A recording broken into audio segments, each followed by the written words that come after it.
नमस्कार। मैं डॉक्टर विकास कपूर, एक orthopaedic surgeon, Medica super speciality hospital Kolkata में कार्यरत। इस विपदा के समय आप सबसे सम्मुख होकर के कलकत्ते से ये वक्तव्य देना चाहता हूँ। कलकत्ते में ये महामारी जो इस समय कोरोना के रूप में या कोविड के रूप में हम लोग सबके बीच है, इस विश्व में वैश्विक महामारी है ये। तो ये कलकत्ते में इस समय जिस फेज़ में है, ये मुंबई और दिल्ली से प्राय 3 से 4 हफ्ते पीछे चल रही है। ऐसे में कई प्रश्न मन में उठते हैं कि क्या हम उसी प्रकार हाहाकार के बीच जाएंगे जिस प्रकार से हमारे दिल्ली और मुंबई के वासी और हमारे मित्र जो वहाँ रहते हैं जिस तरह की परेशानियों से गुज़र रहे हैं। कुछ कलकत्ते में वैसा ही होता प्रतीत हो रहा है, किंतु यहाँ पे कुछ संभावनाएं भी उठ रही हैं, जैसे कि कई कारणवश यहाँ पर सीमित लॉकडाउन लगाने में विलम्ब हुआ, जो कि बम्बई और दिल्ली में काफ़ी ज़्यादा वेव होने के बाद हुआ। उसी प्रकार यहाँ पे चुनाव पर्व के कारण, सरकारी गतिविधियों के कारण और बहुत से और कारणों के और विषयों के अंदर न जाते हुए उसमें कुछ देरी हुई, जो कि कल रात में सरकार ने यहाँ पे जो अभी है उन्होंने अनाउंस किया, जो कि बहुत ही सीमित रूप में है, लेकिन उससे कम से कम मनुष्य को मूवमेंट में परेशानी नहीं होती है, आने जाने में कहीं दिक्कत नहीं हो रही है। इस तरह का सीमित लॉकडाउन एक तरह का सांकेतिक लॉकडाउन है जिसे कहा जा सकता है, जिससे कि लोगों के मन में ये भय आए कि हमें घर से नहीं निकलना है। देखिए, घर से निकलना इस समय आवश्यक नहीं है। धीरे धीरे मैं उस ओर जा रहा हूँ जो कि कलकत्ते में हमें इस समय नहीं करना चाहिए। कलकत्ता यानी कि आप समझ लीजिए पूरे पश्चिम बंगाल में, पूरे पूर्वांचल के लिए ये मैसेज है मेरी तरफ से। आज हमारा अस्पताल, जो कि 400 से ज़्यादा बेड का अस्पताल था, जिसमें कि तरह तरह के मरीज़ आते हैं, सारे पूर्वांचल के, पूर्वी भारत के मरीज़ आते हैं, सुपर स्पेशलिटी अस्पताल था, जो कि अब प्राय 3/4 से भी ज़्यादा अस्पताल के अंदर कोविड के मरीज़ हैं। मुश्किल से 60 या 70 ऐसे मरीज़ होते हैं जो कि बाकी चीज़ों के हैं। बड़ी ही दुखद घड़ी है। इसके अलावा हमारे अस्पताल ने बाहर कई जगह पे अलग अलग उद्योगों के साथ मिल कर के 250 से 300 और नए बेड तैयार किए हैं, जो कि आम जनता के लिए उचित मूल्यों पर उपलब्ध रहेंगे, जिससे कि लोग ऑक्सीजन और बेड की समस्या से उस प्रकार ना जूझें जैसे कि हमारे दिल्ली और मुंबई के भाई बहनों को करना पड़ा है। तो इस वक्त मेडिका की ओर से आप समझ लीजिए कि करीब करीब 500 से 600 बेड की व्यवस्था की गई है, जो कि प्राइवेट सेक्टर में एक बहुत बड़ा उल्लेखनीय कार्य है, और इसमें हमें बहुत सपोर्ट मिला है सरकार का, पश्चिम बंगाल सरकार का। लेकिन ऐसा करने पे बाध्य हम क्यों हो रहे हैं? ऐसा करने में हम बाध्य इसलिए हो रहे हैं क्योंकि हम सब अपने आप से पीड़ित हैं, कोरोना के रोग से पीड़ित नहीं हैं। हम सब पीड़ित हैं अपनी आदतों से।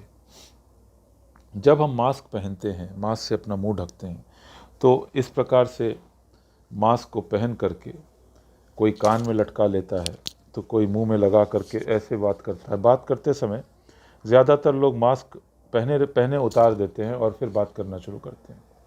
अरे भाई, जब आप हमसे बात कर रहे हैं तो आपकी बात हमें समझ में आ रही है, मास्क आप पहने रहें, क्योंकि यही समय है जिस समय आपके मुख से सबसे ज़्यादा वो जीवाणु, कीटाणु या छिपे हुए एरोसॉल्स निकलते हैं, जो कि आपके मास्क के माध्यम से रुक जाते हैं। और जैसे ही आप अपना मुंह हमारे आगे खोलते हैं, अगर मेरे अंदर किसी प्रकार का इन्फेक्शन है, जो कि या वातावरण में कोई इन्फेक्शन है, तो वो आपके मुंह के अंदर प्रवेश कर जाता है।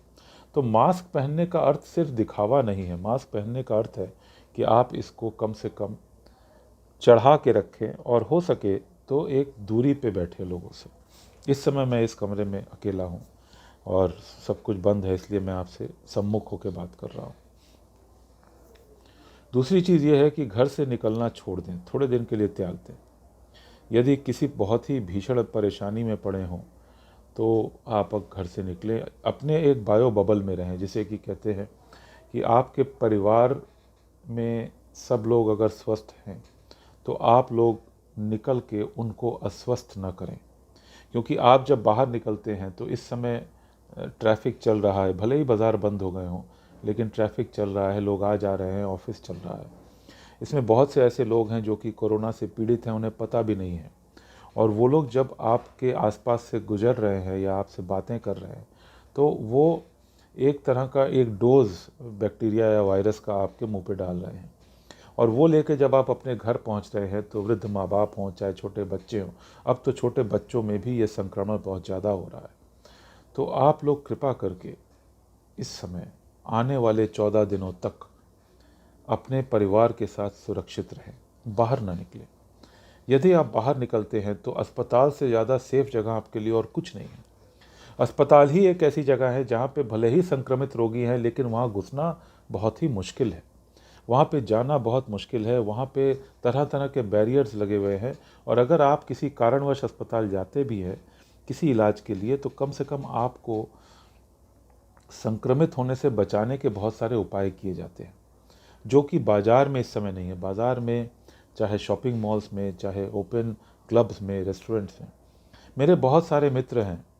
मैं ये वक्तव्य हिंदी में इसलिए दे रहा हूँ क्योंकि हमारे और बाकी मित्र जो हैं वो बांग्ला भाषा में और अंग्रेज़ी में बोल रहे हैं। तो मैंने सोचा कि ऐसी बहुत सी बातें हैं जो कि शायद एक ज़रिया एक और भाषा को मैं यूज़ करूँ। हालांकि इस तरह के वक्तव्य मैंने बंगाली में भी दिए हैं। तो आप ये समझ लीजिए कि अगर आप बाहर निकल रहे हैं, मेरे बहुत से ऐसे मित्र हैं जो कि इस समय क्लबों में जा रहे हैं, खेल रहे हैं, मैं विनम्र निवेदन करूंगा सबसे, मैं प्लीज़ आप लोग सबसे ये कहना चाहता हूं कि इस समय सिर्फ 15 दिन आप किसी भी प्रकार का कोई भी पब्लिक एंटरटेनमेंट, या कि आप जिस तरह से मान लिया कि अगर हम 15 दिन गोल्फ या टेनिस नहीं खेलेंगे या हम फुटबॉल नहीं खेलेंगे, क्रिकेट नहीं खेलेंगे तो हमारे जीवन में कुछ बिगड़ नहीं जाएगा। लेकिन अगर इस तरह से मिलने जुलने से, बातचीत करने से किसी भी कारणवश बिना किसी जानकारी के कोई रोग हम अपने परिवार में लेके चले जाएंगे तो हम किसी को खो बैठेंगे, और ऐसी परिस्थिति में हम लोग जान भी नहीं पाएंगे कि ये आया कहाँ से। अक्सर ये सुनने में आता है हम सब तो घर पे ही थे, अचानक कहाँ से रोग आ गया पता नहीं। आपको ये सोचना चाहिए कि आपने वो कौन सा दिन था जिस दिन ये आपका मास्क यहाँ से यहाँ गया था। ये अपनी आदतों को हमें खुद को सोचना पड़ेगा। अरे मैं तो अपने बगल में पड़ोसी से खाली बातें कर रहा था, मैं तो घर में ही था। जी नहीं, इस समय आपके पड़ोसी भी हो सकता है कि अनजाने में बिना किसी नुकसान का ध्येय लिए आपको संक्रमित कर दें। आपके घर में जो हाउसमेट्स आते हैं या आपके घर में जिस प्रकार से जो आपके कार्य को करने के लिए, घर के काम करने के लिए जो लोग आते हैं, उनमें भी इस प्रकार का संक्रमण हो सकता है। तो अगर वो किसी से आपके लिए बहुत ज़रूरी है, अगर वो आते ही हैं, आपके घर में काम नहीं हो पा रहा है या लोगों की देखभाल के लिए आते हैं, तो उनको ग्लव्स पहनाना, उनको डबल मास्क पहनाना, उनको सैनिटाइज़ करना, उनको कैप पहनाना, उनको उनके घर में उनकी वेशभूषा को बदलवाना, उनके बाहर के कपड़ों को चेंज करना, जिससे कि और मुंह से मास्क नहीं उतारना है। देखिए, अगर आपने और आपके हाउसमेट्स ने या आपके डोमेस्टिक हेल्प ने दोनों ने प्रॉपर मास्क पहन रखा है तो संक्रमण का खतरा प्राय नहीं के बराबर है। इसलिए और थोड़ी दूरी पे रहें, आसपास जाके बातचीत ना करें। तो अगर इन चीज़ों का ध्यान हम लोग रखते हैं तो अभी भी इस रोग से बचा जा सकता है। सरकार को हम कहते हैं कि वैक्सीन ख़त्म हो गई है, वैक्सीनेशन नहीं है। सरकार को हम कहते हैं कि बेड नहीं है, ऑक्सीजन नहीं है। ये सारी चीज़ें देखिए इस तरह के इतना विकराल रूप जो ले चुका है, एडमिनिस्ट्रेशन को तो फेल करना ही करना था। संभव नहीं है। आज एडमिनिस्ट्रेशन में हो सकता है आप में से कुछ लोग बैठे हों, हो सकता है कि कुछ लोग इसमें जनप्रतिनिधि हों जो कि ये बात सुन रहे हों, हो सकता है बहुत से ऐसे समाज सेवी हों, बुद्धिजीवी हों जो इन बातों को सुन रहे हैं। किसी का दोष 100% कभी नहीं होता है। हर एक मनुष्य ये कोशिश करता है कि मेरा किया हुआ एफर्ट अच्छा रहे या सही रहे। लेकिन दिक्कत ये है कि इतना बड़ा सुनामी ये जो आया है, इसके आगे हम सब विवश हैं। लेकिन इस विवशता का सबसे महीन और इम्पॉर्टेंट बिंदु है हम खुद। इस व्यवस्था के सबसे इम्पॉर्टेंट कड़ी हम खुद हैं। जिस प्रकार एक मानव शरीर एक कोशिका से बना हुआ है, तो हम सब वो कोशिका हैं कि अगर हमारे अंदर वो म्यूटेशन है, हमारे अंदर वो गंदगी है, तो वो समाज में आएगी ही। ये जो प्रथम और द्वितीय वेव के बीच में जो समय था, ये वो गंदी कोशिकाएं थी, ये वो गंदे सेल थे ह्यूमन फॉर्म में, जिनके अपने प्रभाव के कारण इस तरह का विकराल सुनामी आया है। हमारे देश में अभाव है बहुत सारी चीज़ों का। सबसे बड़ी बात है कि हमारे अंदर जानकारी का अभाव होता है। लोग सोचते हैं कि हमें कुछ नहीं होगा, हम तो स्लम में रहते हैं, हमारे यहाँ कोरोना नहीं होगा। लेकिन देखिए, वो किसी कारण से अगर नेचुरली इम्यून हो गए हैं, लेकिन वो पास करते हैं। कोविड के वायरस बार बार उनको संक्रमित कर रहे हैं, उनका शरीर लड़ ले रहा है, लेकिन वो आगे समाज को देते चले जा रहे हैं। ऐसी परिस्थिति में जो एक वेव आई है, इसके लिए हम सब जिम्मेदार हैं। हमें ये मान के चलना होगा कि जिम्मेदारी अपनी है। हमें ये मान के चलना होगा कि अगर हमने मास्क नहीं पहना है, तो इससे बड़ा दुर्भाग्य हमारे लिए कुछ नहीं हो सकता। हम कत्ले आम पे निकल चुके हैं अगर हमने मास्क नहीं पहना है। अगर हमने वैक्सीन नहीं लिया है, तो इससे बड़ी मूर्खता इस दुनिया में और कुछ नहीं हो सकती। मेरे पास ऐसे बहुत सारे लोग हैं जो कि कहते हैं कि वैक्सीन लेने से फलाने की मृत्यु हो गई, वैक्सीन लेने के 15 दिन बाद फलाने को हार्ट अटैक आ गया।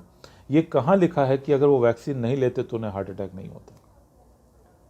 देखिए, जिस तरह के मापदंड हम अपने दूसरों बना करके भागे फिर रहे हैं कि हमें ये नहीं करना चाहिए। आज पहले ये था कि वैक्सीन हम नहीं लेंगे, अब ये है कि वैक्सीन अवेलेबल नहीं है। अरे, आपको ये सोचना चाहिए कि जब जैसे भी सुविधा हो, अपने आप को वैक्सीन लें, जिससे कि कम से कम अगर आपको संक्रमण हो भी जाए तो आप जीवित रहने के आपके चांसेस बहुत ज़्यादा हैं। आईसीयू के ऊपर आप लोड नहीं डालेंगे अगर आप वैक्सीनेटेड हैं। दूसरी चीज़ है कि डिनायल में ना जाएं कि भाई मुझे कोरोना नहीं है, मुझे तो हल्का सा बुखार है, मुझे कोरोना की बीमारी तो नहीं है, इसलिए मैं टेस्ट नहीं कराऊंगा। अगर मैं टेस्ट नहीं कराऊंगा और 7 दिन बाद जब मेरी तबीयत बिगड़ेगी, मेरा ऑक्सीजन सैचुरेशन 85 पे जाएगा, 90 पे जाएगा, तब मैं टेस्ट करा के सीधे आईसीयू की खोज में लग जाऊंगा। इस प्रकार की बेवकूफ़ियाँ ना करें। हठधर्मिता ये समय नहीं है उस चीज़ का, ये समय है लोगों की जान बचाने का। तो पहला लक्षण, चाहे वो हल्का बुखार हो, चाहे तेज़ खांसी हो जो एक दिन में ठीक नहीं हो रही है, चाहे वो सांस उखड़ जाए आपकी, जो सामान्य रूप से आप अगर 1-2 किलोमीटर आराम से चल लेते हैं या 2 फ्लोर ऊपर नीचे चढ़ लेते हैं, अगर किसी दिन आपको लगे आपकी सांस फूल रही है, आपको हल्का सा बुखार लग रहा है, टेम्परेचर 100 के ऊपर जा रहा है, नियमित हर 6 घंटे में आप देखते रहें, तो 2 दिन के अंदर ये क्लियर हो जाएगा कि आपको संक्रमण हो रहा है कि नहीं, और आप तुरंत टेस्ट कराएं। पहला टेस्ट जो होता है वो एंटीजन टेस्ट होता है। तो अगर आपके अंदर वायरस की मात्रा बहुत ज़्यादा है, तो आपका ये एंटीजन टेस्ट, जो ट्रूनैट हो या सीबीनैट, कई तरह के रैपिड एंटीजन टेस्ट होते हैं, तो वो टेस्ट अगर पॉजिटिव आता है, मतलब वायरस की मात्रा बहुत ज़्यादा है, तो फॉल्स नेगेटिव आने के चांस उसके बहुत कम होते हैं। अगर वो नेगेटिव आता है तो इसका मतलब ये नहीं कि आपको संक्रमण नहीं है, उसके बावजूद भी आपको संक्रमण हो सकता है। आपको अगर बुखार आ रहा है तो आइसोलेटेड रहें, अलग रहें, और RT-PCR तुरंत कराएं, दूसरा टेस्ट भी कराएं। इससे क्या होता है कि ये पता लगता है इसकी स्पेसिफिसिटी ज़्यादा है। तो अगर मान लीजिए कि एंटीजन टेस्ट नेगेटिव भी आता है, तो भी RT-PCR पॉजिटिव आ सकता है। और अगर ऐसी सिचुएशन है तो अपने आप को एक डॉक्टर से अलाइन कर लें, जिससे कि घर पे आपका इलाज होता रहे और आपको अस्पताल जाने की आवश्यकता ना पड़े। अगर आपने वैक्सीन ली है, अगर आपने सही समय पे बुखार आने पे जांच करा लिया है और अगर आप पॉजिटिव हैं वैक्सीन लेने के बावजूद भी, तो मान के चलिए कि ऐसा बहुत बहुत रेयर होगा कि आपको अस्पताल में भर्ती होना पड़े। यदि आपको अस्पताल में भर्ती होना भी पड़ेगा तो आपको शायद आईसीयू की आवश्यकता नहीं पड़ेगी। यदि आपको आईसीयू की आवश्यकता भी पड़ेगी तो मैं इस बात पे पूरी तरह सहमत हूँ कि शायद आप इस पृथ्वी पे हमेशा बने रहेंगे, कोरोना को आप मात देंगे ही। तो इस तरह की मानसिकता को लेकर के आगे चलिए। वैक्सीन बहुत आवश्यक है। हमारा देश जितनी वैक्सीन बना पा रहा है, अब शायद इनको इंपोर्ट करनी पड़ रही है क्योंकि इतनी बड़ी सुनामी है। तो मैं व्यवस्था में नहीं जाऊंगा, मैं सिर्फ अवस्था पे जा रहा हूं कि अगर आप अवस्थित हैं इस प्रकार से कि आपके पास इस समय वैक्सीन की व्यवस्था है, अगर आपको मिल जाती है, तो कृपा करके आने वाले मई महीने में जितने ज़्यादा लोग वैक्सीनेशन करवा सकें, मैं करबद्ध होकर आप सबसे निवेदन करता हूं कि प्लीज़ वैक्सीनेशन कराइए। और वैक्सीनेशन कराने के साथ साथ 1 महीने तक अपने आप को सुरक्षित रखिए। जून में आप सब धीरे धीरे देखेंगे कि ये समय वापस पलटेगा, हम लोग वापस अपने आप में आएंगे। और मैं आप सबसे विनम्र निवेदन करूंगा कि अगर हमें तीसरी वेव, ये दूसरी वेव ख़त्म होगी, समय आ रहा है, महीना 1.5 महीना जितना भी समय लगे, ये निश्चित रूप से ख़त्म होगी। एक समय आएगा जब हम लोग फिर ये मास्क उतारेंगे। कोई भी पैंडेमिक 2 साल से कम नहीं चलता है, पृथ्वी का नियम है। आप पुराने पैंडेमिक उठा के देख लीजिए, 2 साल से कम कोई पैंडेमिक नहीं चलता है। इसकी तीसरी वेव भी आएगी ही। हमारे ऊपर दायित्व ये है कि ये तीसरी वेव कितनी ऊंची होगी, तो इतनी ऊंची ना हो कि हमें इसको वापस इस तरह से सब कुछ बंद करके बैठ जाना पड़े। तो उस वेव के लिए हमें मास्क आने वाले 1 साल तक पहनना है। पब्लिक मास्किंग, पब्लिक में मास्क पहनना, और वो भी कपड़े का मास्क, आपको नहीं बचाएगा। हो सके तो 3 प्लाई मास्क, N95 मास्क, या जो मास्क आपको साइंटिफिकली प्रूवन हो कि बचा सकता है। कपड़े का मास्क आपको फिर बहुत दूर रहना पड़ेगा, वो सिर्फ आपको बड़े बड़े कणों से बचाता है, वायरस से नहीं बचाता है। तो मास्किंग बहुत इंपॉर्टेंट है। आने वाले 1 साल तक, इस कैलेंडर ईयर में, भले ही ये वेव ख़त्म हो जाए, जो कि जल्दी निश्चित रूप से होगी, आप लोग मास्क पहनते रहिएगा, मास्क मत छोड़िएगा। मेरा विनम्र निवेदन है। मैं फिर आऊँगा, मैं अलग अलग भाषा में बात करूँगा, लेकिन ये आज कलकत्ते से मेरा वक्तव्य है, मेडिका हॉस्पिटल से। आप सब मास्क पहनिए, वैक्सीन लीजिए और समय रहते तुरंत टेस्ट कराइए। देखिए, ये 3 चीज़ें अगर आप करते रहेंगे तो दुनिया का कोई ऐसा रोग नहीं है जो आपको पछाड़ सकेगा। हमें अपने आप को सशक्त रखना है और हमें अपने आप को फिट रखना है, और फिटनेस के लिए कसरत करनी है, और कसरत करके अपने आप को स्वस्थ रख के हमें नियम निभाते हुए कोरोना को मात देना है। निवेदन यह है कि जैसे जैसे चिकित्सा व्यवस्था बढ़ती जा रही है, कोशिश कीजिए कि उसकी आपको आवश्यकता ना पड़े। हम भी चाहेंगे कि आपको हम तक ना पहुंचना पड़े, लेकिन अगर आपको पहुंचना पड़ेगा तो कभी भी किसी भी वक्त हम लोग आपके लिए तत्पर हैं, तैयार हैं। और प्रार्थना कीजिए भगवान से कि हम सब हमेशा आपकी सेवा में लगे रहें। धन्यवाद। जय हिंद।